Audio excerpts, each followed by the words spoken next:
Hello, good morning. क्या video और sound एकदम ठीक है क्या? उम्मीद है कि वीडियो और साउंड एकदम ठीक होगा। तो क्या अब हम लोग क्लास शुरू करें? शुरुआत करते हैं आज की क्लास की। अब हम लोग सबसे पहले शुरुआत करेंगे ट्रायंगल की। और उम्मीद है कि पिछली क्लास आप लोगों ने याद कर ली होगी। जो थोड़ी देर पहले मैंने क्लास ली थी वो याद कर ली होगी। अब हम लोग थोड़ा सा आगे बढ़ते हैं, ठीक है। हम लोग पढ़ते हैं त्रिभुज के बारे में। हर छोटी से छोटी चीज आप लोगों को मैं बताऊंगा। घबराने की या चिंता करने की जरूरत आप लोगों को है नहीं। हर छोटे से छोटा पॉइंट मैं आप लोगों को समझाने वाला हूं। तो हम लोग शुरुआत करते हैं। प्रिंस भाई वो अपलोड कर दी है, आप देखो रिकॉर्डेड में। यहां पर सबसे पहले बात यह है कि ट्रायंगल होता क्या है। तीन साइड से घिरी हुई बंद आकृति, a close figure bounded by three sides. ये अपने पास होता है ट्रायंगल ए बी और सी, जिसके तीन वर्टिसेज होते हैं और तीन ही अपने पास साइड होती हैं। इसके सामने वाली जो साइड होगी वो होती है स्मॉल ए, इसके सामने वाली साइड स्मॉल बी और इसके सामने वाली साइड स्मॉल सी। याद रखना, ज्योमेट्री में किसी भी पॉइंट को अगर डिनोट करना है कभी भी तो वो हमेशा और हमेशा कैपिटल लेटर से डिनोट करते हैं। और किसी भी लाइन की अगर लेंथ को डिनोट करना है तो स्मॉल ए, small B, small C, small D, इस प्रकार से हम लोग डिनोट करते हैं। अगर कभी भी किसी लाइन की लेंथ को अगर डिनोट करना है तो हम लोग ऐसे डिनोट करते हैं। याद रखना, पॉइंट को डिनोट करना है कैपिटल से, इसको हम लोग स्मॉल से। किसी भी ट्रायंगल में तीन तो साइड होती हैं और तीन इसके एंगल होते हैं। ये इसको बोलते हैं, ये जो अंदर की तरफ है इस चीज को बोलते हैं हम लोग इंटीरियर एंगल। ये जो होते हैं इनको हम लोग नाम देते हैं इसका इंटीरियर एंगल। और ध्यान रखना, कोई भी एंगल अगर है तो ये अपने पास इसका इनर पार्ट होता है और ये पूरा एक्सटीरियर पार्ट इसका होता है, बाह्य भाग इसका होता है। लेकिन किसी भी पॉलीगन में अगर आप लोग, जिसमें तीन या तीन से अधिक साइड अगर हो, उसमें अगर आप लोगों को एक्सटीरियर एंगल बनाना है तो याद रखना है पूरा एंगल एक्सटीरियर एंगल नहीं होता। ये आप लोग ध्यान रखना। इसको आगे बढ़ाने पर, इसको आगे अगर बढ़ा दिया जाए तो इस एंगल को हम लोग एक्सटीरियर एंगल मानते हैं। कुछ लोग क्या करते हैं, पूरा बाहर वाला एंगल मान लेते हैं। पूरा बाहर वाला एंगल एक्सटीरियर नहीं है, इसको आगे अगर बढ़ाया जाए, इधर आगे बढ़ा लो या इधर आगे बढ़ा लो तो ये एक्सटीरियर एंगल बनते हैं और ये दोनों हमेशा बराबर होते हैं। ध्यान रखना ये वाला एंगल, क्योंकि वर्टिकली अपोजिट एंगल शीर्षक विमुख कोण बराबर होते हैं। तो ये थीटा है तो ये भी अपने पास कितना होगा, थीटा होगा। याद रखना, इस चीज को आप लोग ध्यान रखना। एक्सटीरियर एंगल बनाना है तो या तो इसको आगे बढ़ा दो या इसको आगे बढ़ा दो, तो इनको बोलते हैं हम लोग एक्सटीरियर एंगल। याद रखना आप लोग।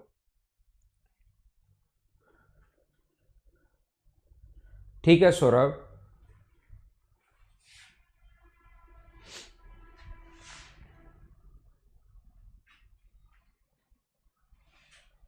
कल वाली क्लास कितने लोगों की नहीं चल रही है? सौरभ ने जैसे लिखा कि रिकॉर्डेड क्लास नहीं चल रही है। कितने लोगों की रिकॉर्डेड क्लास नहीं चल रही है?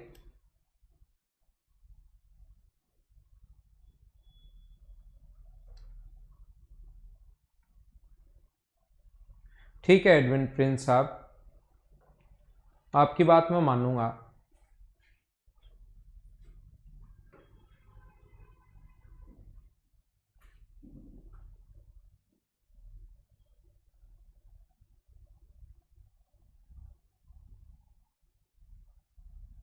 नहीं चल रही क्या कोऑर्डिनेट ज्योमेट्री? सैटरडे वाली नहीं चल रही? नहीं चल रही। एक बच्चा सीएम अरविंद केजरीवाल साहब की चल रही है, विजय के भी नहीं चल रही रिकॉर्डेड क्लास।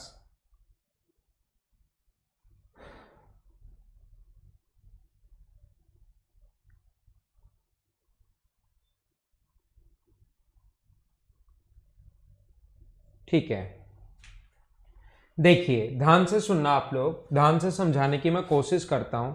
यहां पर अपने पास कभी भी अगर ऐसा है, फिर से कोशिश करना। यहां पर अगर अपने पास ऐसा है कि एक ट्रायंगल अपने पास ए बी और सी, यहाँ पर अपने पास किसी भी ट्रायंगल में 3 एंगल होते हैं। इसके पॉइंट वाइज मैं आप लोगों को पढ़ाता रहता हूँ, आगे चलता रहता हूँ। किसी भी ट्रायंगल में अपने पास 3 पॉइंट अगर होंगे, 3 एंगल अगर होंगे, ट्रायंगल के तीनों एंगल्स का जो सम होता है वो हमेशा कितने डिग्री होता है? 180 डिग्री होता है। एक त्रिभुज के तीनों कोणों का योग हमेशा 180 डिग्री क्यों होता है, मैं फटाफट आप लोगों को बता देता हूँ। ये चीज़ें मैं आप लोगों को समझा देता हूँ। हम लोग BC के पैरेलल और A से पास होती हुई एक स्ट्रेट लाइन हम लोग खींचते हैं। तो मुझे बताओ, जब भी अगर Z बने तो ये वाला एंगल अगर B होगा, और अगर Z बन रहा है तो ऑल्टरनेट एंगल एकांतर कोण बराबर होते हैं। क्लास फर्स्ट से क्या मैं बता चुका हूँ क्या? ये वाला एंगल अगर B है तो ऑल्टरनेट एंगल एकांतर कोण, लाइन पैरेलल है, ये भी B होगा। और ये वाला एंगल अपने पास A गिवन है। एक स्ट्रेट लाइन पर कितने भी एंगल बनो, ये भी चीज़ ध्यान रखना, एक स्ट्रेट लाइन पर बना एंगल कितने डिग्री होता है? 180 डिग्री। तो एक स्ट्रेट लाइन पर चाहे 3 एंगल बनो, चाहे 4 एंगल बनो, चाहे 5 एंगल बनो, पहला पॉइंट, एक त्रिभुज के तीनों कोणों का योग 180 डिग्री होता है। याद रखना, नॉर्मली आप लोगों को याद होगा। धीरे धीरे मैं आगे बढ़ता रहता हूं, ठीक है। थोड़ा सा हम लोग और आगे बढ़ते हैं, थोड़ा सा हम लोग एक पॉइंट और आगे, एक स्टेप और आगे बढ़ते हैं। दूसरा पॉइंट, हाँ ना बोलते रहना। क्या पहला पॉइंट सारे लोग समझ पाए हो क्या?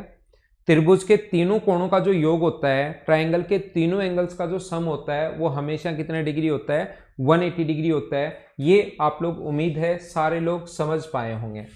दूसरा पॉइंट, इसका अगर मैं आप लोगों को पढ़ाऊं, सेकंड पॉइंट अगर मैं आप लोगों को बताऊं, तो ध्यान रखना, एक ट्रायंगल जो अपने पास है A, B और C, देखना एक्सटीरियर एंगल जो होगा, बाह्य जो कोण होता है वो हमेशा अंतः अभिमुख कोणों के योग के बराबर होता है। एक्सटीरियर एंगल जो होगा, ये कोई भी ट्रायंगल है A, B और C, ये जो एक्सटीरियर एंगल, इसको आगे अगर बढ़ा दिया जाए, ये वाला जो एक्सटीरियर एंगल होगा ये किसके बराबर होगा? एंगल A प्लस B के बराबर होगा। ये इसको अगर मैं अल्फा नाम दूं, ये एंगल अगर अल्फा है तो एंगल अल्फा जो होता है वो बराबर होता है angle A plus angle B के। ये इसको बोलते हैं हम लोग एक्सटीरियर एंगल। याद रखना, ये जो एक्सटीरियर एंगल होगा ये ऑलवेज इक्वल होता है किसके? एक्सटीरियर एंगल हमेशा बराबर होता है सम ऑफ इंटीरियर अपोजिट के।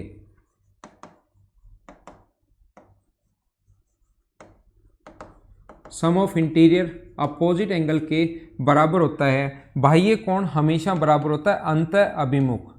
बाह्य जो कोण होता है वो हमेशा बराबर होता है अंतः मतलब अंदर वाला, अभिमुख यानी सामने वाला, अभिमुख, अंतः अभिमुख कोणों का योग।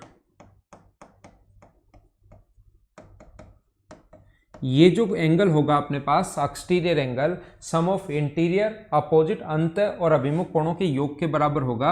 अब बात आती है कि क्यों होगा।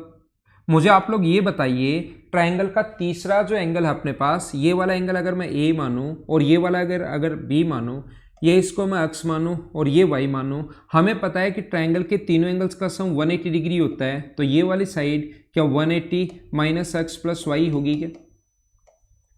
ये वाला जो एंगल होगा अपने पास वो होगा 180 माइनस एक्स प्लस वाई। और एक स्ट्रेट लाइन पर बना एंगल अपने पास होता है 180 डिग्री।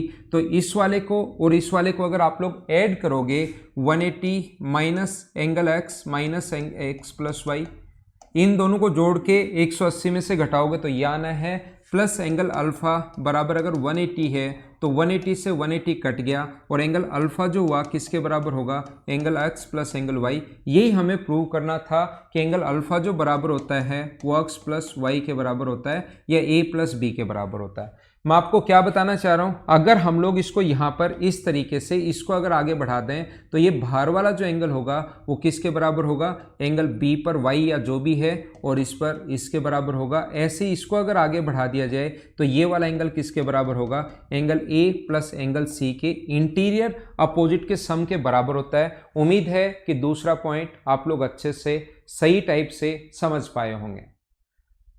थोड़ा सा एक स्टेप में और आगे बढ़ता हूं, एक और आगे मैं चलता हूं। देखिए, मुझे आप लोग ये बताइए, दूसरा ही पॉइंट है ये, सेकंड ही पॉइंट मैं आप लोगों को बताने की कोशिश कर रहा हूं। मुझे आप लोग ये बताओ या ये समझाने की कोशिश करो कि अपने पास ये ए है, ये बी है और ये सी एंगल है। इसको आगे बढ़ा दिया जाए और इसको आगे बढ़ा दिया जाए और दोनों एक्सटीरियर एंगल इन दोनों का सम पूछ ले, तो इनको अगर आगे बढ़ा दिया जाए और दोनों का सम अगर हम लोगों से पूछ लिया जाए, इस वाले एंगल का, यहाँ पर ये वाला जो एंगल है इसका और यहाँ पर ये वाला जो एंगल है इसका अगर सम पूछ ले कि कितना होगा अपने पास, लेस देन 180 होगा, 180 होगा, ग्रेटर देन 180 होगा, ऐसे कुछ हम लोगों से पूछ लेता है और क्वेश्चन आया हुआ भी है। तो ध्यान रखना, ये जो एक्सटीरियर एंगल होगा BC को अगर दोनों तरफ बढ़ा दिया जाए तो ये एक्सटीरियर एंगल जो होगा वो होगा A प्लस एंगल B के बराबर। Exterior angle always sum of interior opposite के बराबर होता है और ये वाला जो होगा वो होगा angle A plus angle C के बराबर। तो मुझे आप लोग ये बताओ, मुझे आप लोग ये समझाने की कोशिश कीजिए, यदि कभी भी हम लोग यहाँ पर इन दोनों का सम पूछा है, इसका और इसका सम पूछा है, तो सभी को जोड़ दो, angle A plus angle C plus angle A plus angle B। तो मुझे बताइए कि angle A plus angle B plus angle C, ये त्रिभुज के तीनों कोण बन रहे हैं और ट्राइंगल के तीनों एंगल्स का सम जो होता है वो क्या 180 डिग्री प्लस एंगल A होगा क्या? तो ट्राइंगल के तीनों एंगल्स का जो सम होगा वो हमेशा कितने डिग्री होता है, वो 180। तो 180 प्लस A, तो इन दोनों का जो सम आ गया वो कभी तो ऑप्शन में आ जाएगा 180 प्लस A, ये भी आ सकता है या ग्रेटर देन 180 भी आ सकता है। वो डिपेंड करेगा आपके पास ऑप्शन पर कि आप लोग कौन सा ऑप्शन वहां पर टिक करते हो। अगला पॉइंट मैं आपको समझाने की या बताने की कोशिश करता हूं, पॉइंट नंबर 3। याद रखना, ध्यान रखना, अगर कभी भी अपने पास ऐसा हो, ये 3 नंबर पॉइंट, अगर एक स्ट्रेट लाइन है A से B तक, एक स्ट्रेट लाइन है A से B तक, ध्यान से समझना, जो मान लो 10 सेंटीमीटर है, इसकी लाइन 10 सेंटीमीटर है, तो ये A से B तक अगर डायरेक्ट आप लोग जाते हो तो ये 10 सेंटीमीटर होगा। अब मुझे थोड़ा सा ये बताइए, ये छोटी छोटी नॉर्मल चीज़ें हैं, मुझे बताओ यहाँ से C पॉइंट है, A से C तक ये अपने पास इधर वाला 4 है और इधर वाला 6 है, तो AC प्लस BC बराबर अपने पास आ गया 10। A से B पर जाना है और बीच में पॉइंट है C। A से आप लोगों को B शहर पर जाना है, इस सिटी से इस सिटी में आपको जाना है, बीच में सिटी C पड़ती है, डायरेक्ट डिस्टेंस जो है वो 10 किलोमीटर या 10 सेंटीमीटर है। अगर मुझे बताओ A से B तक मैं डायरेक्ट नहीं जाकर C जो सिटी है वो थोड़ा सा ऊपर में जाता हूँ, यहाँ से डायरेक्ट नहीं जाता हूँ, A से थोड़ा सा ऊपर लिया है मैंने, A से C पर जाऊँ और फिर B से C पर आऊँ, तो मुझे बताओ डिस्टेंस बढ़ेगी या घटेगी? एक तो मैं A से B तक डायरेक्ट जाता हूँ, मुझे ठीक है भाई स्पीड कम कर लूंगा मैं थोड़ा अविनाश, अब चलते हैं। मुझे आप लोग ये बताइए, ये समझाने की कोशिश कीजिए कि एक तो मैं यहां से डायरेक्ट जाता हूं, A से B तक मैं डायरेक्ट जाता हूं, और दूसरा मुझे ये बताइए कि मैं यहां से A से C पर और फिर C से B पर या C पॉइंट थोड़ा और ऊपर ले लूं, तो मुझे बताओ क्या डिस्टेंस धीरे धीरे बढ़ती रहेगी क्या? या कहीं भी आप लोग अगर इस पॉइंट से इस पॉइंट पर जाओगे तो डिस्टेंस इंक्रीज होगी, यह आप लोगों को पता होगा। तो याद रखना, कोई भी ट्रायंगल हम लोग तभी फॉर्म कर सकते हैं जब A से B तक अगर डायरेक्ट डिस्टेंस 10 है, तो यहां से यहां पर जाओगे और यहां से यहां पर अगर जाओगे तो याद रखना दो साइड का जो सम होता है वो तीसरी से बड़ा होगा, तभी ट्रायंगल आप लोग फॉर्म कर पाओगे, नहीं तो ट्रायंगल आप लोग वहां पर नहीं बना पाओगे। मैं आपको क्या बता रहा हूं,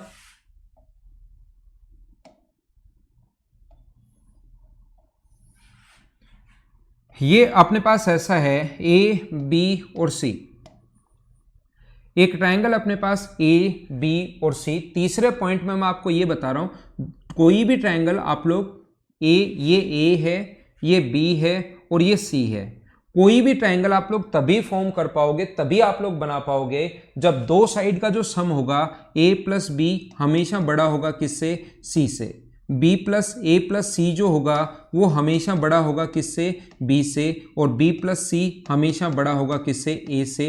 ये 3 नंबर पॉइंट है जो आप लोगों को याद भी रहना चाहिए, ध्यान रखना। 3 नंबर का पॉइंट A मान लो इसको, ये याद होना चाहिए। मैं ये बताना चाह रहा हूँ, कोई भी ट्रायंगल आप लोग सिर्फ और सिर्फ तभी फॉर्म कर पाओगे, तभी बना पाओगे जब दो साइड का सम हमेशा तीसरी से बड़ा हो, याद रखना। और इसको उठाकर इसी का दूसरा पॉइंट B पॉइंट कैसे बनेगा, अगर मैं इस चीज को उठाकर इधर ले जाऊं तो B जो होगा वो बड़ा होगा किससे? C माइनस A से। दूसरा पॉइंट अपने पास इसको उठाकर मैं इधर ले जाऊं तो a जो होगा वो बड़ा होगा किससे, b माइनस सी से, और इसको उठाकर मैं इधर ले जाऊं अगर तो c जो होगा वो बड़ा होगा किससे, a माइनस सी से, और इसका आप लोग मोड भी ले सकते हो, मतलब पॉजिटिव लेना है। नेगेटिव तो बड़ा होगा ही होगा, याद रखना इनका पॉजिटिव भी हमेशा जो होगा वो b से बड़ा होगा, याद रखना आप लोग।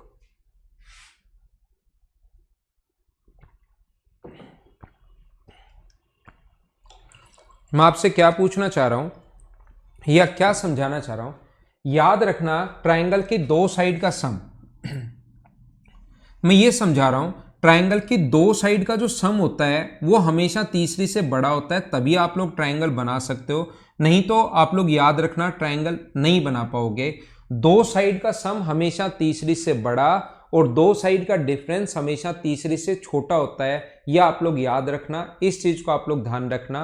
मैं सिर्फ और सिर्फ इतना सा छोटा सा ये पॉइंट आपको समझाना चाह रहा हूं। मैं आपको क्या बता रहा हूं, देखना यहां पर अपने पास ऐसा है, जैसे वो कहेगा कि यहां पर दो साइड दे दी, जो आया हुआ क्वेश्चन में एक नॉर्मल जो क्वेश्चन है, दो साइड दे दी 4, 10 और 1। पहले ऐसे छोटे छोटे क्वेश्चन से आते थे, आजकल साइड देखने को नहीं मिलेंगे। बताओ ए का मान कहां से कहां तक पॉसिबल है, रेंज या प्रास दे देगा। दो साइड का सम हमेशा तीसरी से बड़ा और दो साइड का डिफरेंस हमेशा तीसरी से छोटा होता है। तो मैं आपसे पूछना चाहता हूं कि बताइए कि कौन साइड जो होगी वो कहां से कहां तक होगी। अपने पास दो साइड का सम, अपने पास दो साइड का जो सम होता है वो तीसरी से बड़ा अपने पास यहां पर, तो a से बड़ा होगा कौन, 14, और दो साइड का जो डिफरेंस होता है वो तीसरी से छोटा होता है, तो रेंज जो होगी वो क्या 6 से 14 ही होगी क्या, रेंज 6 से 14 होगी। और मैं आपसे ये पूछना चाहूं कि बताओ a का मान अगर इंटीजर है, a का मान अगर इंटीजर है, पूर्णांक अगर है, और मैं आपसे पूछना चाहूं कि बता दो आप लोग सारे लोग मिलकर कि a का मान कौन कौन सा पॉसिबल है, तो आप लोग कहोगे सर इंटीजर है, 6 से बड़ा और 14 से अगर छोटा होगा तो कितना होना चाहिए, एक तो 7 होगा, एक कितना होगा 8 होगा, एक 9 होगा, एक 10 होगा, एक अपने पास 11 होगा, एक अपने पास कितना होगा 12 होगा, और एक अपने पास कितना होगा 13 होगा। आप लोग कहोगे सर ऐसी जो साइड है 1 2 3 4 5 6 और 7, ऐसे 7 मान संभव है, ऐसी जो वैल्यू हैं वो कितनी वैल्यू संभव है, तो आप लोग कहोगे ऐसे 7 मान संभव है, 7 8 9 10 11 12 और 13, ऐसी मुझे बताओ कितनी वैल्यू पॉसिबल है। तो आप लोग कहोगे ऐसे सर 7 वैल्यू पॉसिबल है। मुझे आप लोग ये बताइए 7 वैल्यू अगर आप लोगों को निकालनी है तो क्या आप लोग लिख सकते हो क्या कि 14 -6 -1। अगर इनके दो साइड के बीच की अगर दो वैल्यू अपने पास दी हुई हैं, उनके बीच की वैल्यू अगर निकालनी है तो उसका तरीका होता है बड़े वाली वैल्यू में से छोटे वाली घटाओ और उसमें से एक वैल्यू और घटाओ। तो अपने पास, क्योंकि अगर यही करेंगे तो इसका मतलब इसमें 14 भी काउंट हो गया, तो 14 - 6 कितना आ गया, 8 आ गया। लेकिन ना तो हमें 6 लेना है ना हमें 14 लेना है, हमें तो इसके बीच का नंबर लेना है। तो बड़े नंबर में से छोटा नंबर घटाओ और उसके बाद एक और घटाया करो। तो मुझे आप लोग ये बताओ क्या अपना आंसर 7 आ जाएगा क्या।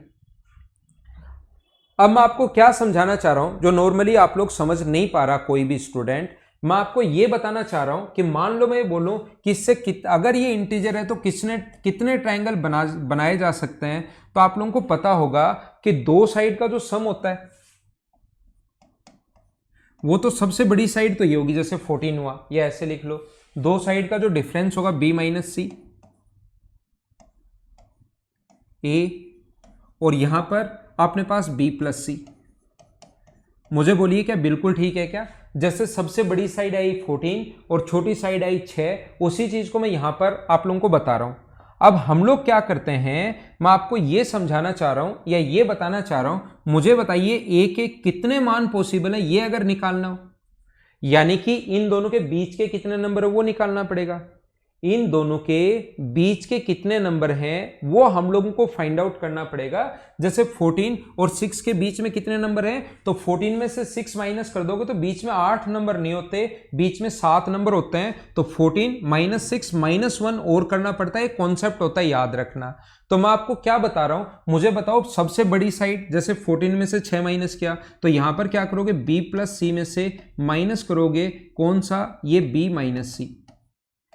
सबसे बड़ी साइड b प्लस सी, सबसे छोटी साइड b माइनस सी, और ये जो भी आएगा उसमें से 1 और माइनस करना पड़ेगा, तब आपको पता लगेगा कि कितने ट्रायंगल संभव हैं, नंबर ऑफ ट्रायंगल्स कितने होंगे, ये मैं आपको बताना चाह रहा हूं। तो b प्लस सी माइनस b प्लस सी माइनस 1, b से b कट गया तो क्या अपने पास 2c माइनस 1 आ गया है क्या, और c जो वो वाली साइड है जो सबसे छोटी हो, C वो वाली साइड है जो सबसे छोटी हो, तो नंबर ऑफ ट्रायंगल्स अगर कभी भी बनाना पड़े तो उसका फॉर्मूला होता है 2n-1, ये अपने पास फॉर्मूला होता है नंबर ऑफ ट्रायंगल्स का, याद रखना। और n जो होती है, जो दो साइड गिवन है उसमें सबसे छोटी साइड होती है देखते ही। ये मैं सारा का सारा कॉन्सेप्ट ऐसे भी कर सकते हो, लेकिन अगर आप लोग फॉर्मूला बनाना चाहते हो कि क्वेश्चन में हम लोग फॉर्मूला कैसे बनाए सर, किस टाइप से आया, यही फॉर्मूला क्यों होता है, वो अगर चीज समझना चाहते हो आप लोग, तो मैं हर चीज का आपको क्यों बताता हूं। तो देखो इन दोनों में से आप कोई कहे कि एक साइड 4 है, एक साइड 10 है और एक साइड a है, तो सर नंबर ऑफ ट्रायंगल्स कितने होंगे, तो नंबर ऑफ ट्रायंगल कितने पॉसिबल है अगर a का मान इंटीजर है। तो ऐसे तो इनफाइनाइट ट्रायंगल बना सकते हो, अगर कोई पूछे कि कितने ट्रायंगल बना सकते हो तो मैं कहूंगा इनफाइनाइट ट्रायंगल बना सकते हो, अनंत त्रिभुज आप लोग बना सकते हो। लेकिन फिर कोई कहे कि a का मान अगर इंटीजर हो, ये कंडीशन अगर डाल दी कि a का मान अगर इंटीजर हो, तो हम लोग कहेंगे 4 2n 2 इंटू 4 माइनस 1, यानी ऐसे 7 ट्रायंगल बनाए जाने संभव हैं, 7 ट्रायंगल पॉसिबल है। हाँ ना बोलिए, एक बार मैंने क्या समझा दिया, क्या सारे बच्चे अच्छे से सही तरीके से समझ पाए हो क्या? मैं आपको क्या बताने की कोशिश कर रहा हूं, क्या है क्या नहीं है, क्या ये चीज सारे लोग अच्छे से समझ पाए हो क्या, एक बार बताइए। अगर हमें नंबर ऑफ, इस चीज का यूज कहां लेंगे वो चीज मैं सिखा रहा हूं। ये मैंने बता तो दिया, दो साइड का सम हमेशा तीसरी से बड़ा और दो साइड का डिफरेंस हमेशा तीसरी से छोटा होता है, लेकिन उस चीज को हम लोग यूज कहां लेंगे वो बात मैं समझाने की कोशिश कर रहा हूं। तो दो साइड देने के बाद अगर कभी भी हमें नंबर ऑफ ट्रायंगल्स अगर पूछ ले तो फिर हमारा क्वेश्चन करने का तरीका ये होगा, ध्यान रखना। मैं वापस रिपीट करता हूं, फिर से मैं बताता हूं।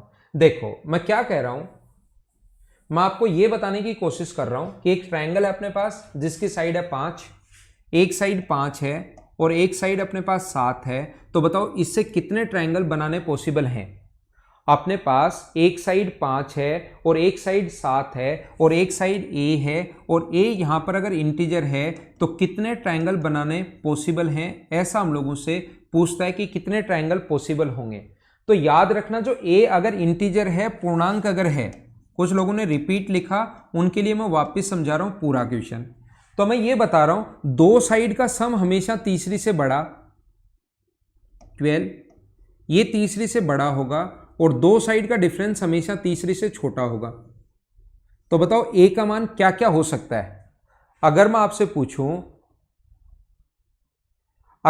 पूछूं कि इससे कितने, कौन सा a का मान क्या क्या हो सकता है अगर इंटीजर हो, तो बड़ा कौन सा होगा, 3 ले सकते हो, 4 ले सकते हो, 5 ले सकते हो, 6 ले सकते हो, 7 ले सकते हो, 8 9 10 11 और 12 आप लोग नहीं ले सकते, 12 से छोटे होने चाहिए। तो आप लोग गिनना शुरू करो कि ऐसे कितने ट्रायंगल पॉसिबल है, कितनी a के कितने मान पॉसिबल है। तो आप कहोगे 3, 1 2 3 4 5 6 7 8 और 9 वैल्यू पॉसिबल है यहां पर।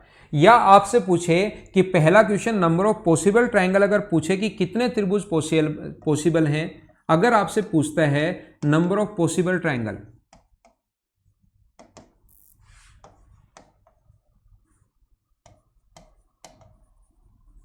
त्रिभुजों की संख्या अगर पूछे, तो फिर हमारा तरीका होगा 2n-1, ये फॉर्मूला होता है 2n-1, यानी n अपने पास छोटी साइड कितनी है 5, तो 2 से 2 को गुना कर दो 5 से, और माइनस अपने पास 1 है, तो ऐसे जो ट्रायंगल है वो कितने पॉसिबल है 9। अब मैंने ये भी समझा दिया कि भाई ये फॉर्मूला कैसे बना। वो हो सकता है कि मैं गलत कर रहा हूँ काम, कि नहीं समझाना चाहिए, फिर भी मैं बता देता हूँ कि बीच के नंबर अगर निकालने होते हैं तो उसका तरीका होता है कि अपने पास 12 में से 2 माइनस करो तो 10, लेकिन नंबर 10 नहीं होते, ध्यान रखना। तरीका ये होता है 12 में से 2 माइनस करके एक और माइनस करो तो सही आंसर आएगा। तो 12 क्या है यहां पर? 12 है a प्लस बी या b प्लस सी का मान, और 2 ये क्या है? ये है b माइनस सी का मान, -1। तो इसको सोल्व करोगे तो 2c माइनस 1 आएगा, और वो 2c माइनस 1 जो हुआ अपने पास, c सबसे छोटी साइड है तो उसको मैंने n या कुछ भी आप लोग दूसरी चीज बोलना शुरू कर सकते हो, उसको हमें याद रखना पड़ेगा कि n का मान वो होता है जो छोटी साइड है, ये हमें रखना पड़ेगा। मुझे बताओ कि a का मिनिमम वैल्यू कौन सी है? अगर मैं आपसे पूछना चाहूं कि a की मिनिमम वैल्यू कौन सी है, दूसरा क्वेश्चन अगर आपसे पूछा जाए a की मिनिमम वैल्यू बताओ,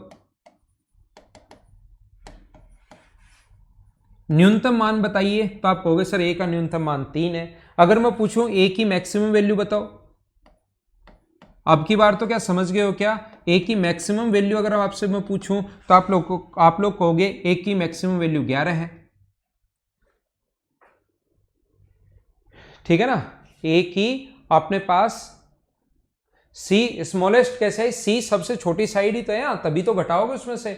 b में से c क्यों घटाया? नहीं तो आप लोग अगर ऐसे लेते हो b plus C is two a, अपने पास ऐसे लेते हो और यहां पर अपने पास b माइनस सी लेते हो, तो बड़ी में से छोटी घटाओगे तभी तो पॉजिटिव आएगा ना। यहां पर बड़ी में से, जैसे ये मान 5 है, ये मान 2 है, तो ये छोटे वाला मान ही तो c है। यहां पर सबसे छोटी साइड ही तो c है। जैसे यहां पर 6 कैसे आया?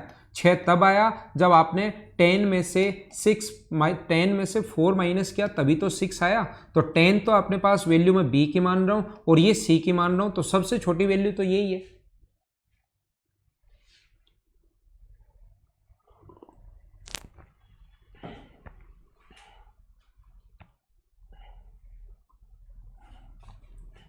अगर मैं पूछूं 4 नंबर क्वेश्चन, पेरीमीटर बताओ, नंबर ऑफ पॉसिबल ट्राइंगल का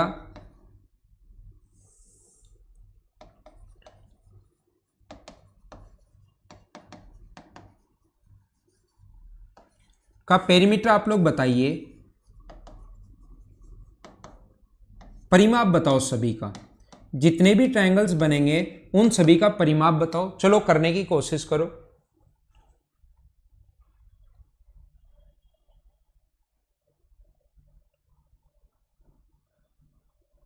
नहीं, आनंद मणि तिवारी, इन दोनों में से जो छोटा है वो लेंगे, इसको नहीं देखना है, ये तो बाद में बनेगा, इसको अभी नहीं देखना आपको। इन दोनों में से जो छोटा है उसको लेना है भाई, इन दोनों में से जो छोटा है उसको लेना है, ये बात आप लोग ध्यान रखना।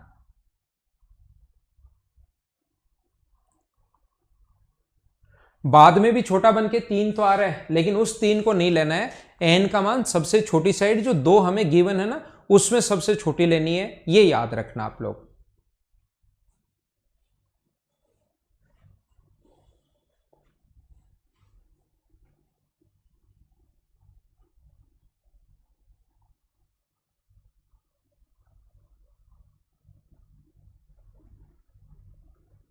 मैक्सिमम वैल्यू इसमें से बड़ी लेनी है कनक गुप्ता। मैक्सिमम वैल्यू बड़ी से बड़ी ये है, a के मान ये हैं, a के पॉसिबल वैल्यू ये हैं, ये हो सकती है, तो इसमें से बड़ा नहीं निकाल सकते क्या बताओ? छोटे से छोटा 3 है, बड़ी से बड़ी वैल्यू 11 है, ये लो। तो परिमाप अगर हम लोगों से पूछे, पेरीमीटर अगर हम लोगों से पूछे पॉसिबल ट्रायंगल का पेरीमीटर, तो पहला जो अपने पास ट्रायंगल होगा वो होगा अपने पास 5। जो ट्रायंगल बनेंगे ना अपने पास 5, 5, 5, 7 और 3, तो 2 साइड तो फिक्स है अपने पास, 2 साइड 5 और 7 तो फिक्स है, ध्यान रखना। सिर्फ और सिर्फ अपने पास ये वाली साइड चेंज होगी, 5 और 7 तो 2 फिक्स रहेंगी, अगला ट्रायंगल ये बनेगा। 5 और 7 तो फिक्स रहेंगी, अगला ट्रायंगल अपने पास ये बनेगा। 5 और 7 तो फिक्स रहेंगी, अगला ट्रायंगल अपने पास ये बनेगा। क्या पॉसिबल ट्रायंगल ऐसे ही बनते जाएंगे क्या? नए पेज पर लेता हूं ताकि सभी बच्चों को आसानी से ढंग से मैं समझा पाऊं। मैं आपको ये बता रहा हूं कि अपने पास 5 और 7 तो फिक्स है, और एक साइड ए जो है इसका मान 3 से 11 तक पॉसिबल है, तो 5, 7 और अपने पास ये कितना होगा 4, अपने पास 5, 7 और ये कितना होगा 5, 5 7 और कितना होगा 6, अपने पास 5 7 और कितना होगा 7, 5 7 और 8, 5 7 और 9। इस प्रकार से नंबर ऑफ पॉसिबल ट्रायंगल जो बनते जाएंगे, ये ऐसे अपने पास जो ट्रायंगल होंगे 5 7 एंड 11। मुझे बताइए क्या 9 ट्रायंगल यही बनेंगे क्या? तो सभी का सम पूछा है, पेरीमीटर का सम, पॉसिबल ट्रायंगल का पेरीमीटर का सम निकालना आपको है ना, क्वेश्चन में योग निकालना है, इनका सम अगर निकालना है तो मुझे बताइए नंबर ऑफ पॉसिबल ट्रायंगल का टोटल पेरीमीटर पूछा है, मतलब सम पूछा है या टोटल पेरीमीटर पूछा है। तो हम लोग क्या करेंगे, 5 7 12 और 3 15, ये होगा 15, ये होगा 16, ये होगा 17, ये होगा 18, ये होगा अपने पास 19, ये अपने पास होगा 20, ये अपने पास होता है 21, ये अपने पास 22 और ये अपने पास होगा कितना 23। तो इसको सम करने का एक तो तरीका अपने पास ये है सम करने का, लगातार संख्याएं अगर कभी भी हो तो उनको सम करने का तरीका होता है first term plus last term, first term plus last term divided by 2, first term plus last term divide into अपने पास n बाई 2। योग करने का सम निकालने का जो फॉर्मूला होता है first term plus last term into n by 2, ये योग करने का अपने पास फॉर्मूला होता है। ध्यान रखना आप लोग, लगातार संख्याएं अगर कभी भी आपको ऐड करनी पड़े तो पहला लास्ट जोड़ते हैं और इंटू करते हैं हम लोग किससे, n बाई 2 से। ये अपने पास फॉर्मूला है। क्यों है अपने पास फॉर्मूला, फर्स्ट और लास्ट को जोड़ते ही 2 का भाग दोगे तो एवरेज आएगा, फर्स्ट और लास्ट को 2 भाग ऐड करके 2 से भाग दोगे तो एवरेज आएगा, इनटू कर दोगे नंबर ऑफ टर्म्स से तो योग आ जाएगा, average into number of terms बराबर सम आ जाएगा। तो यहाँ पर ये हुआ 38 का मतलब अपने पास 19 गुना 9, 38 में 2 का भाग दोगे तो 19 और आंसर आ गया 171। ये अपना आंसर है। चाहो तो आप लोग ऐसे भी कर सकते हो, 5 और 7 तो सभी जगह है ही है, 5 और 7 जो है वो तो 12 12 12 तो सभी में आएगा ही आएगा। तो 12 गुना 9 108 तो अपने पास अलग से आप लोग लिख सकते हो, ऐसे भी कर सकते हो। और साथ साथ इनको आप लोग ऐड कर लीजिए, दोनों बात एक ही है, 3 + 4 + 5 + 6, इनको आप लोग ऐड कर लो, 6 7 8 9 10 और 11 तक आप लोग ऐड कर लीजिए तो अपना आंसर आ जाएगा। हाँ ना बोलिए, क्या एकदम ठीक है क्या?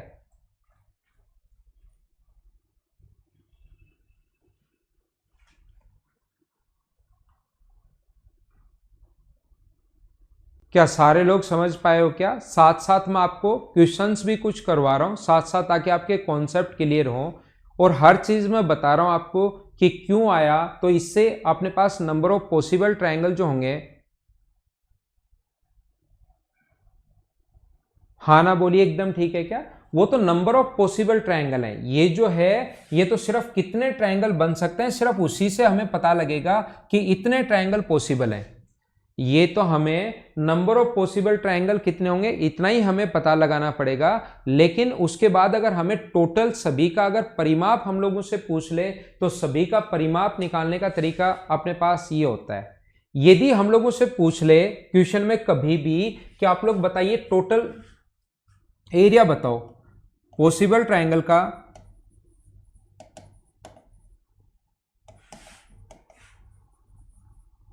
ट्रायंगल्स का एरिया बताओ, आप लोग टोटल एरिया बताओ। तो वैसे ये जो क्वेश्चन है ऐसा क्वेश्चन ध्यान रखना आएगा नहीं, लेकिन फिर भी मैं आप लोगों को बता देता हूं कि यहां पर अगर ऐसा अपने पास हो, ऐसा कभी भी अगर हो तो अपने पास ये जो ट्रायंगल बनेंगे ना, ये ट्रायंगल बनेंगे 5 7 और 3। ये क्वेश्चन फिर बड़ा होता है, इनका एरिया ऐसे ट्रायंगल बनेंगे 5 7 और 4, 5 7 और 5, 5 7 और 6, ये ऐसे बढ़ता रहेगा 11 तक। 5 3 आ गया, 4 आ गया, 5 आ गया, 6 आ गया, 7 8 9 10 11 तक बढ़ता रहेगा। 9 ट्रायंगल बनेंगे, उन सभी का अब की बार कॉमन कुछ नहीं आएगा।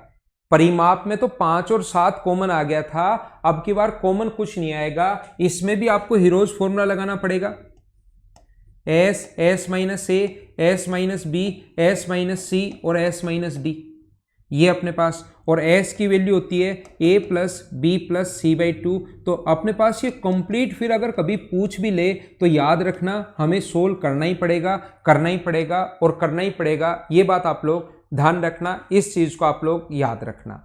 अब आपको लगेगा कि सर ये तो बहुत बड़ा हो जाएगा। हाँ ये बड़ा हो जाएगा, ऐसा क्वेश्चन नहीं पूछता है, लेकिन आपको ये कॉन्सेप्ट पता होना चाहिए कि एरिया अगर पूछ ले तो हम लोग कैसे निकालेंगे। जैसे हम लोगों के सामने एक क्वेश्चन आएगा इस प्रकार से, वो हमें कहेगा कि एक ट्रायंगल की दो साइड दी हुई हम लोगों को,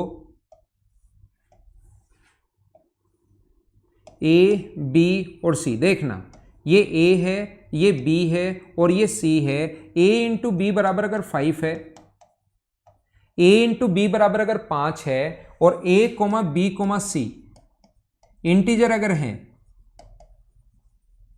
पूर्णांक अगर हैं, देन आप लोग बताइए a b c इंटीजर हैं, पूर्णांक अगर हैं, तो नंबर ऑफ पॉसिबल ट्रायंगल का एरिया बताओ।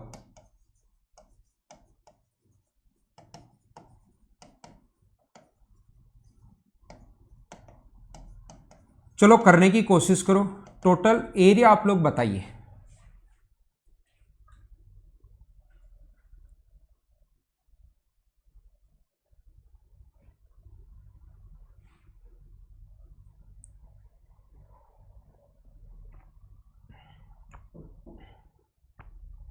तो यहां पर मुझे ये बताओ, यहां पर मुझे ये बताइए, इनमें कुछ बच्चों को डिफरेंस समझ में नहीं आ रहा कि नंबर ऑफ पॉसिबल ट्रायंगल में नंबर ऑफ पॉसिबल ट्रायंगल का टोटल पेरीमीटर क्या होता है।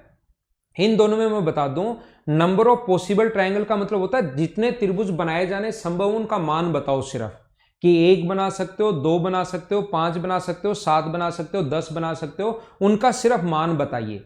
और फिर टोटल परिमाप पूछे ना, इसका मतलब होता है कि जो परिमाप अपने पास इन सभी के जितने बन सकते हैं 8, 10, 15, 20, इन सभी के सभी साइड को जोड़ो और उनको फिर से ऐड करो, ये टोटल परिमाप होता है। दोनों में डिफरेंस आप समझो, इतनी छोटी चीज में कंफ्यूज कैसे हो सकते हो आप।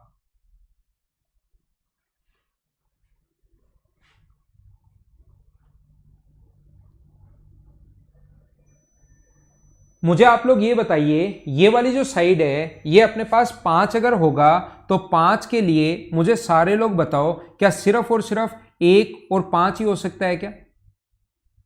मुझे बताइए क्या अपने पास सिर्फ और सिर्फ 1 और 5 ही हो सकता है? अगर ये इंटीजर अगर हैं तो गुणा करने पर अपने पास सिर्फ और सिर्फ 1 और 5 ही आ सकता है, इसके अलावा क्या गुना करें कि 5 आए? कोई इंटीजर ऐसा नहीं होता।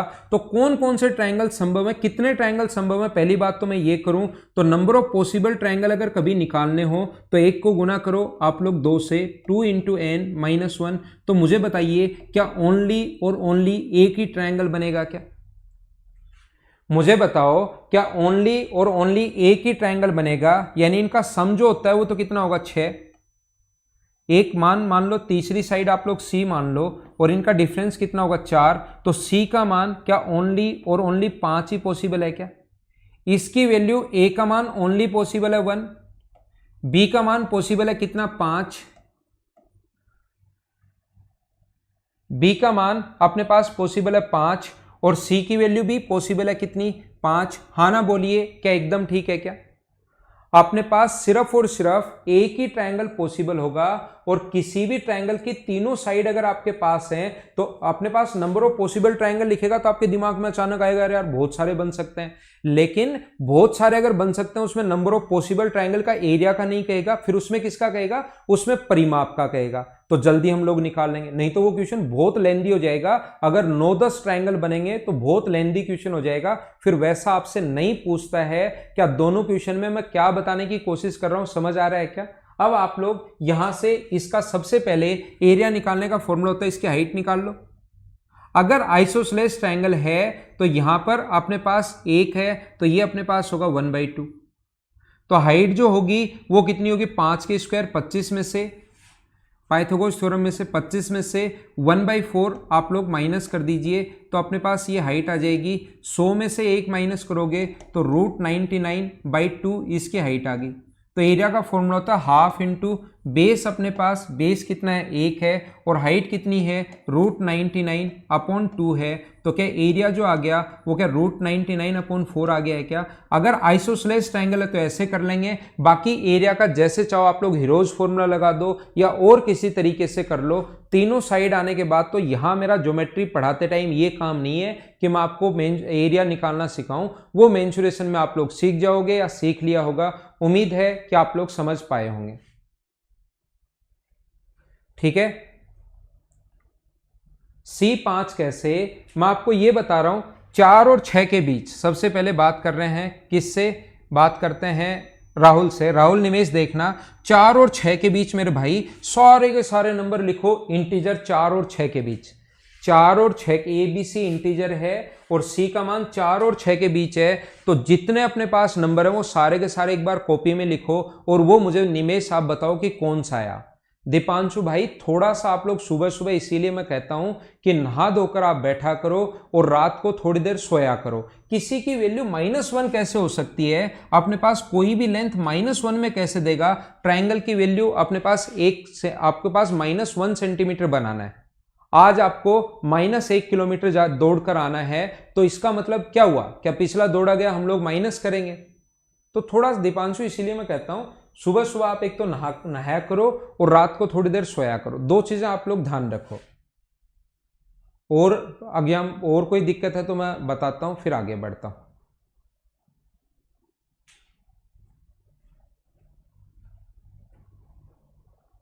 क्या अब समझ में आ गया है क्या? राहुल निमेश लिख ली क्या आपने संख्याएं? लिखो भाई, बैठकर सोचो सोचो। ऐसे नहीं समझ में आए तो कैलेंडर निकालो। 4 तारीख और 6 तारीख के बीच में देखो कौन सी तारीख होगी जो इंटीजर में अपने पास होगी। इंटीजर का मतलब तारीख मान लो आप तो राहुल। 4 तारीख और 6 तारीख के बीच में देखो कितनी तारीख ऐसी हैं, 5 आएंगी, 7 आएंगी, 10 आएंगी या 15 आएंगी। देखो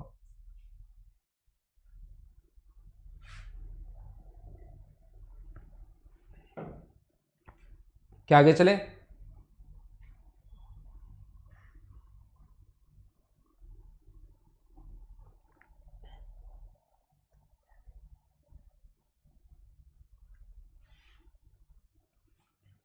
आगे चलते हैं हम लोग। देखो मैंने आपको बताया, मैंने आपको सभी लोगों को बताया 5, 7 और अपने पास ए है।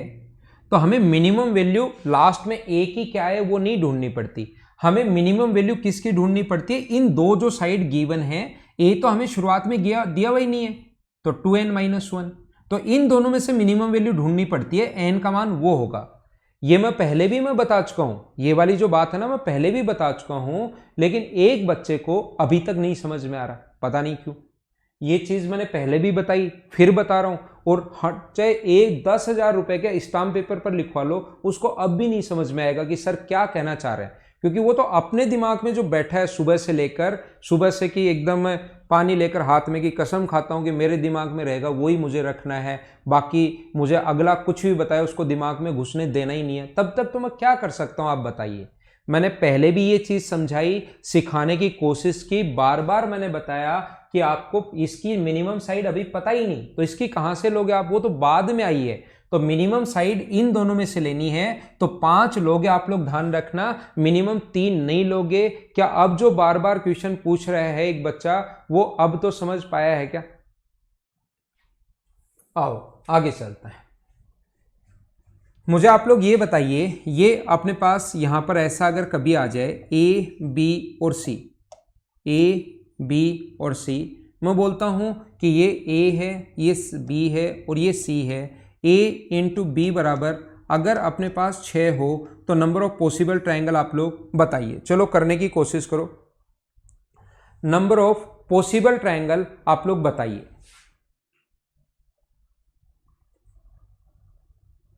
कितने त्रिभुज संभव हैं, इससे कितने ट्रायंगल बनाने पॉसिबल हैं, ऐसा आप लोग बताओ।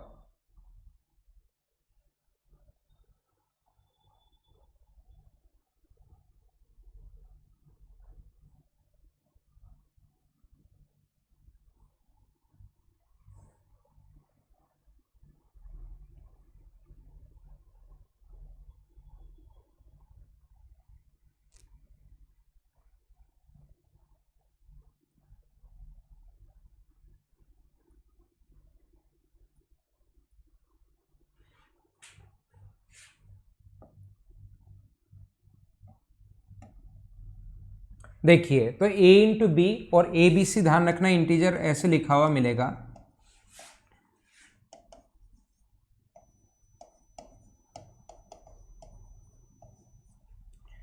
तो यहां पर अपने पास a इंटू बी बराबर अगर 6 है तो याद रखना a इंटू बी बराबर अगर 6 हो अपने पास तो a का मान 1 हो सकता है और b का मान कितना हो सकता है, 6 हो सकता है।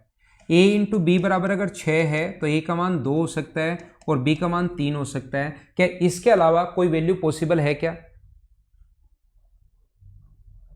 मुझे बताइए, क्या इसके अलावा कोई वैल्यू पॉसिबल है क्या कि इंटू करने पर 6 आ जाए? तो आप बोलोगे सर इसके अलावा कोई भी वैल्यू पॉसिबल नहीं है कि इंटू करने पर अपने पास 6 आ जाए, ये वैल्यू पॉसिबल नहीं है। तो याद रखना यहां से जो ट्राइंगल बनेगा छोटे वाली साइड कितनी है, 1 इंटू करते हैं 2 गुना 1 माइनस करते हैं 1 से, तो यहां पर ट्राइंगल आएगा अपने पास 1 और इधर से कितना आएगा, 2 का गुना करते हैं छोटे वाली साइड 2 से और माइनस 1 करोगे तो ये आएगा 3। तो टोटल ट्राइंगल अपने पास बनेंगे वो कितने ट्राइंगल बनेंगे, 4। ये अपने पास आंसर है। इस टाइप का क्वेश्चन जो अपने पास आता है उसमें पहले वाली भी जितनी भी कंडीशन अपने पास बन सकती हैं वो सारी की सारी कंडीशन हमें सोचनी पड़ेंगी, वो हमें लेनी पड़ेंगी और अपने पास टोटल उनको फिर 1 है 3 है टोटल ऐड करना है, यानी नंबर ऑफ पॉसिबल ट्राइंगल जो होंगे वो कितने होंगे ऐसे क्वेश्चन में, 4। ये मैं आपको बताने की कोशिश कर रहा हूं।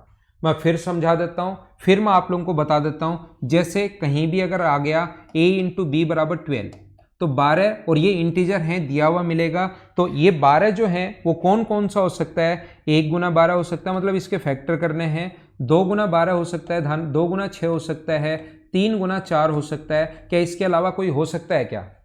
इंटू करने पर 12 आए तो सिर्फ और सिर्फ ये इंटीजर हो सकते हैं 1 2 3। तो याद रखना क्वेश्चन करने का तरीका, 2 गुना 1 माइनस 1 यानी कि 1, 2 गुना 2 माइनस 1 यानी कि 3, 2 गुना 3 माइनस 1 यानी कि अपने पास 5। इन सभी को हम लोग ऐड कर लेंगे और नंबर ऑफ पॉसिबल जो ट्राइंगल होंगे वो होंगे अपने पास 9। हाँ ना बोलिए, क्या अब आप लोग सारे लोग समझ पाए हो क्या? बोलो एकदम ठीक है क्या? यहां पर इस टाइप का जो क्वेश्चन कभी भी अगर करना है तो उसको आप लोग ऐसे सोल्व कर सकते हो। उम्मीद है आपको अब चीजें अच्छे से ढंग से समझ में आई होंगी। मैं थोड़ा सा और आगे बढ़ता हूं और थोड़ा सा और आगे हम लोग चलते हैं।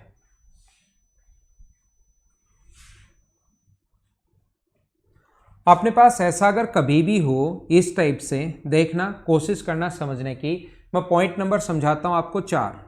सबसे पहले मैं 3 पॉइंट आपको समझा चुका हूं, ये हम लोग 5-6 पॉइंट पढ़ रहे हैं।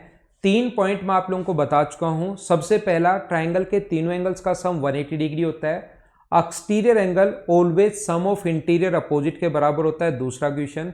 तीसरा क्वेश्चन, तीसरा पॉइंट, दो साइड का सम हमेशा तीसरी से बड़ा और दो साइड का डिफरेंस हमेशा तीसरी से छोटा होता है। ये 3 पॉइंट पहले मैं आप लोगों को समझा चुका हूं। अब हम लोग चलते हैं पॉइंट नंबर 4 की तरफ। चौथा पॉइंट मैं आपको बता रहा हूं, यदि किसी भी ट्राइंगल की, इसमें 2 भागों में हम लोग बांट सकते हैं। यदि किसी भी ट्राइंगल की, ये सभी को वैसे याद भी होगा लेकिन फिर भी मेरा काम तो है हर छोटी से छोटी चीज में एक बार बताऊंगा। अगर किसी ट्राइंगल की तीनों साइड अलग अलग है तो इसको बोलते हैं हम लोग स्केलन ट्राइंगल।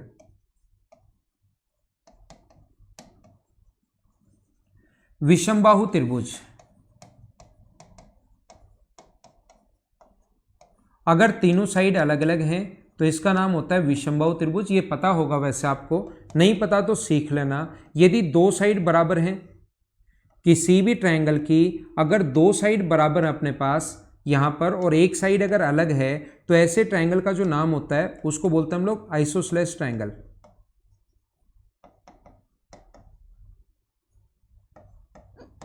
समद्विबाहु त्रिभुज, इसका जो नाम होता है उस चीज को हम लोग बोलते हैं समद्विबाहु त्रिभुज, आइसोसेलेस ट्रायंगल। और तीसरा जो पॉइंट है अपने पास, कभी भी अगर ऐसा हो कि ये तीनों साइड अगर बराबर हो तो उसका नाम होता है इक्विलेटरल ट्रायंगल। इसको हम लोग बोलते हैं इक्विलेटरल ट्रायंगल, समबाहु त्रिभुज।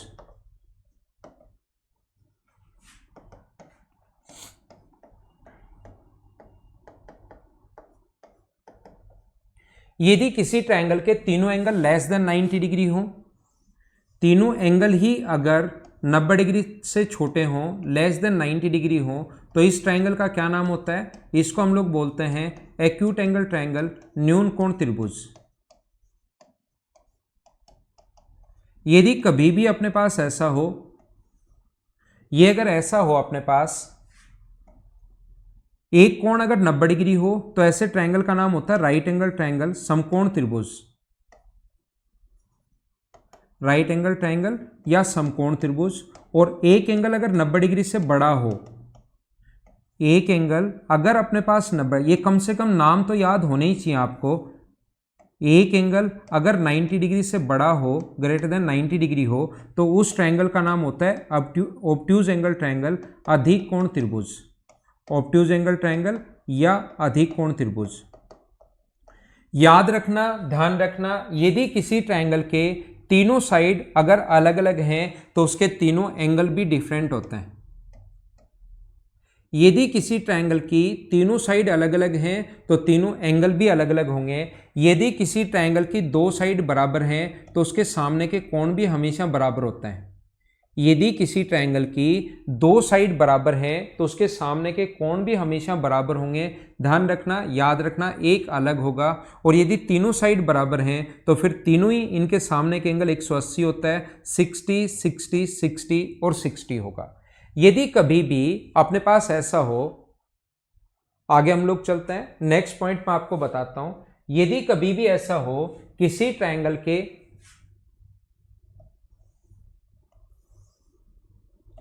तीनों साइड, एक साइड 4 है, एक साइड 5 है और एक साइड 6 है, तो बताइए कौन सा ट्रायंगल होगा? एक्यूट होगा, ऑब्ट्यूज होगा या राइट होगा? 4 नंबर के बाद तो अब मैं आप लोगों को पढ़ा रहा हूं पॉइंट नंबर 5।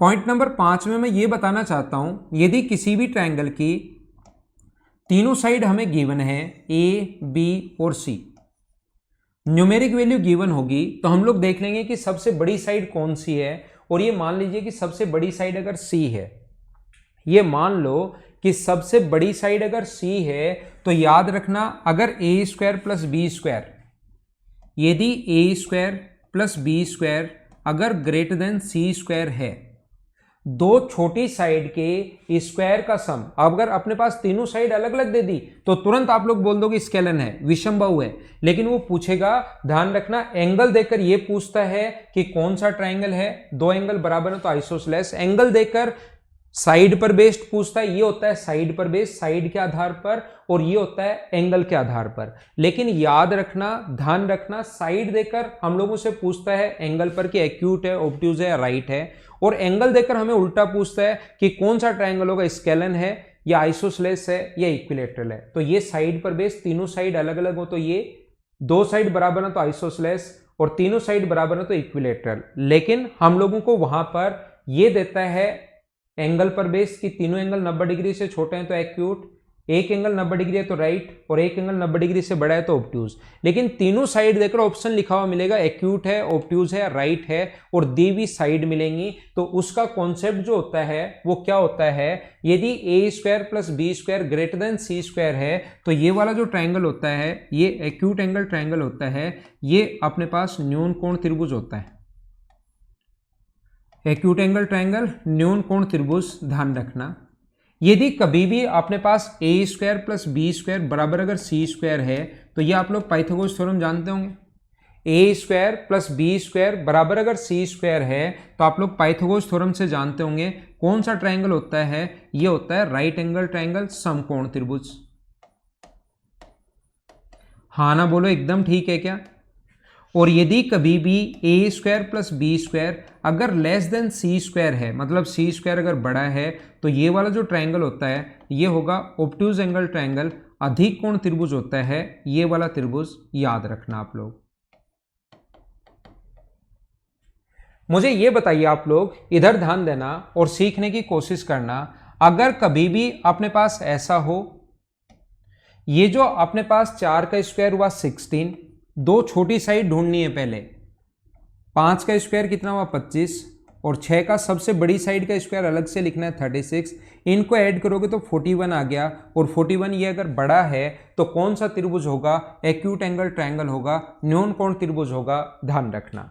अब आपको यहां पर मुझे बताइए 6 की जगह अगर वो 7 दे देता, मान लो 6 की जगह अगर यहां गिवन होता 7, तो अगर 6 की जगह वो 7 दे देता तो याद रखना 4 का स्क्वायर 16 और 5 का स्क्वायर अपने पास 25 है, और अपने पास 7 का स्क्वायर 49, ये तो 41 ही हुआ। क्या अपने पास ये बड़ा आ रहा है? क्या ये 41 अपने पास बड़ा आ रहा है? और 41 अगर अपने पास बड़ा आ रहा है इसका मतलब ये कौन सा ट्रायंगल होगा? 6 देता तो याद रखना एक्यूट है, और अगर न्यून कोण है मतलब, और अगर 7 दे दिया तो फिर कौन सा बन गया अपने पास? ऑब्ट्यूज।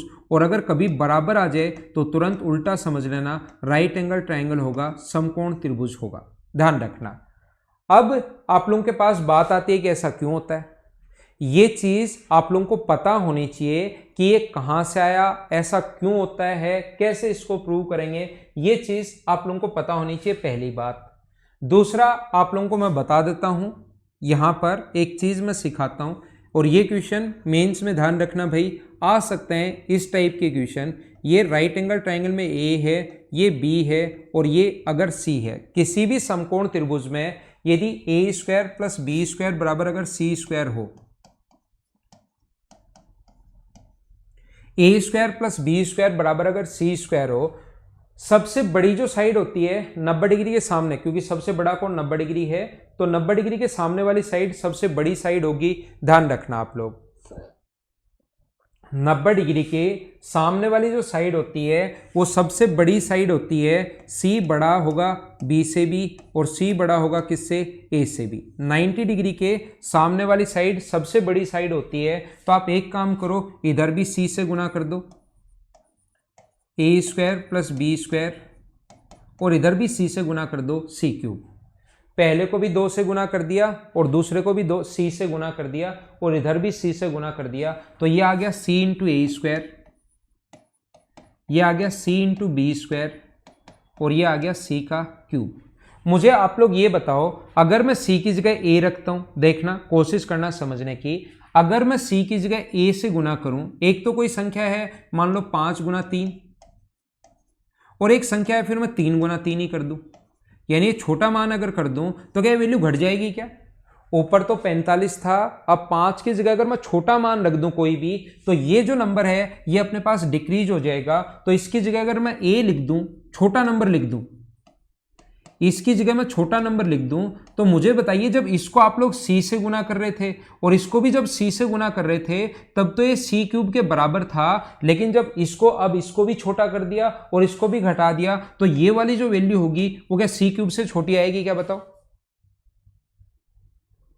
मुझे, ये बताइए। ये वाला मान सी सबसे बड़ी साइड है, जैसे 5 गुना 3 का क्यूब है, मान लो एक बार समझाने के लिए 3 का स्क्वायर, 5 की जगह 3 रख दो तो क्या वैल्यू घट जाएगी? क्या तो जब ये सी से गुना कर रहे थे, इसका सी से गुना कर रहे थे, तब सी क्यूब के बराबर था। यहां पर भी मैं एक छोटी वैल्यू रख लूं इससे, यहां पर भी मैं एक छोटी वैल्यू रख लूं, तो क्या इधर वाली वैल्यू छोटी हो जाएगी? क्या तो ध्यान रखना, राइट एंगल ट्रायंगल में a cube plus b cube always less than होता है किसके? सी क्यूब के। ये बात आप लोगों को पता होनी चाहिए, ये बात आप लोगों को ध्यान होनी चाहिए, इसको आप लोग याद रखना। अगर ऐसा कोई भी अजीब क्वेश्चन आए और अगर आप लोग उसको नहीं कर पाते हो राइट एंगल ट्रायंगल में, तो हमेशा आपके पास एक तरीका होगा, इसको आप लोग 3 मान लेना, इसको आप लोग 4 मान लेना, इसको 5 मान लेना, और ऑप्शन 4 देगा ही देगा एग्जाम में एसएससी में, तो उस चीज़ को आप लोग याद रखना। तो यहाँ पर ऐसा होता है 3 का इस क्यूब हो गया 27 और 4 का क्यूब हुआ 64, इन दोनों का ऐड करना और 5 का क्यूब 125, ये वाला ऑप्शन सेटिस्फाई करेगा